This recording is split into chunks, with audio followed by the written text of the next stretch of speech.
Story now! Welcome back to Midweek Murders with Maggie, Aileen Wuornos, Part 3. The last time we left off, it was early 91 and Aileen Wuornos was behind bars. Remember, she was up and hand dragged out of it in the last resort biker bar. Her face was plastered, and I mean plastered, in every newspaper and TV screen in America. The nation was captivated, like they were obsessed by the story of a female serial killer who claimed like she was acting in self-defense. But lads, see the real drama. It only starts now. On January the 13th, 1992, the trial for the murder of Richard Mallory begins, where Aileen is represented by free legal aid lawyer Tricia Jenkins. By the time the trial rolls round, Eileen's been locked up for a while, hasn't she? Right? And she hasn't really been seeing many people. This is the first time she lays eyes on your one Tyria Moore since, remember, Tyria crushed from Florida back to Philadelphia to start working with the police again, Aileen? Anyways, up in the court, Aileen takes the stand. And listen. He put the cord around my neck. And he said, "Yes, you are, bitch." He said, "You're gonna do everything I tell you to do. And if you don't, I'll kill you right now. And I'll fuck you after. Just like the other sluts I've done." And, and he said, "It doesn't matter to me. Your body will still be warm for my huge cock." And he said, he was choking me and I was holding it like this. And he said, "Do you want to die, slut?" And I just nodded no. And then he said, "Are you gonna listen to everything I've got to say? Have you do?" And I just nodded yes. And he told me to lay down. See the way up in the stand, Eileen's only been asked about Richard Mallory. The trial takes a controversial turn. You see, the judge allowed the jury to hear about all of Eileen's other alleged crimes. Not just your man Mallory, no. The rest of them, you get me? That doesn't really happen. See that decision? Stacked the deck against her. Then comes the moment that scalded the heart out of Aileen altogether. Is when your one Tyria Moore, the woman she loved, the one she confessed the murder for, up and takes the stand. Listen. We were sitting on the floor watching TV, and she just come out and said, "I have something to tell you." And I asked her what, and she said that she had shot and killed a man that day. Between crying eyes getting up within the stand, and then remember the recorded phone call she was making to the jail as well, remember?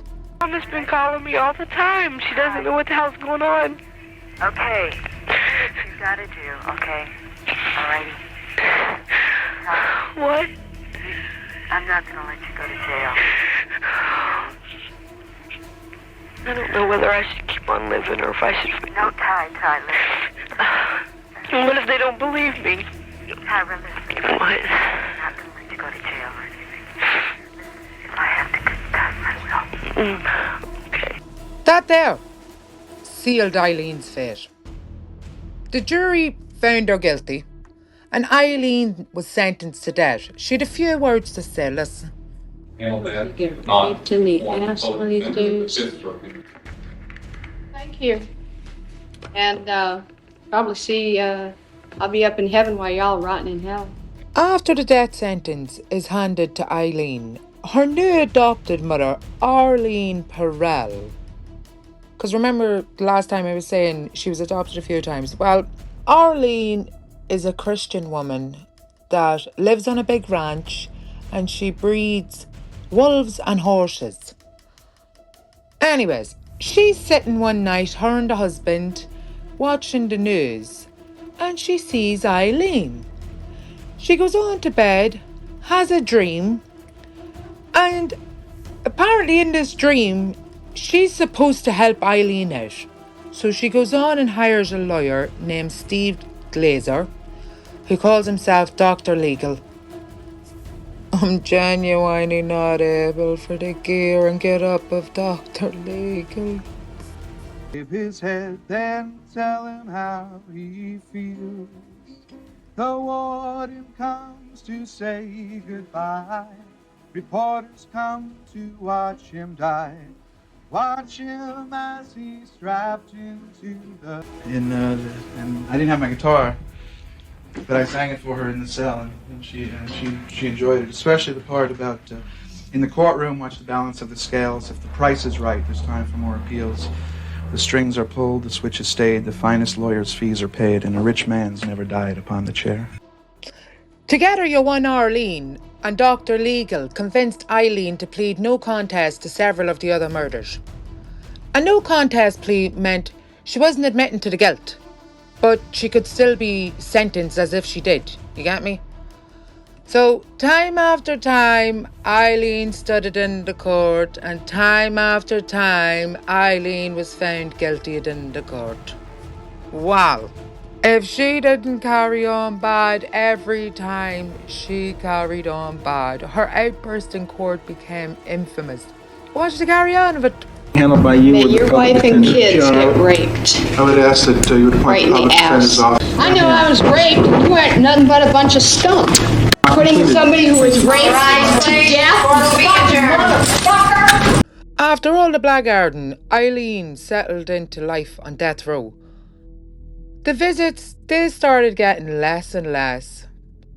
And see all the people around her. Tyria, Arlene, Dr. Legal, and a few of the detectives involved in the case, they all started making money. They sold their versions of events.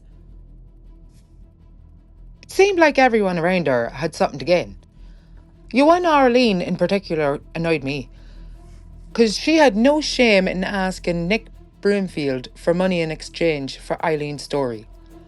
Like, there's no shame in her game. Like, she seen her on the news. She had no business around her. Clearly she wanted money. Anyways, after years of appeals and legal wrangling, the end came in 2022. On October 9th, Aileen Wuornos was executed by lethal injection at Florida State Prison. God help her. She was cremated, and her childhood best friend Dawn took her ashes. Sin.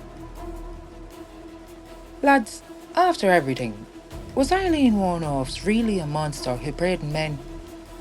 Or was she a broken woman shaped by a lifetime of abuse, betrayal, and survival on the margins of society?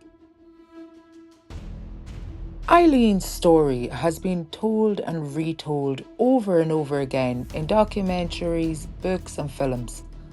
But at the core, it remains the same. It's a tragedy of the victims who lost their lives and of a woman who never had the chance of a normal one.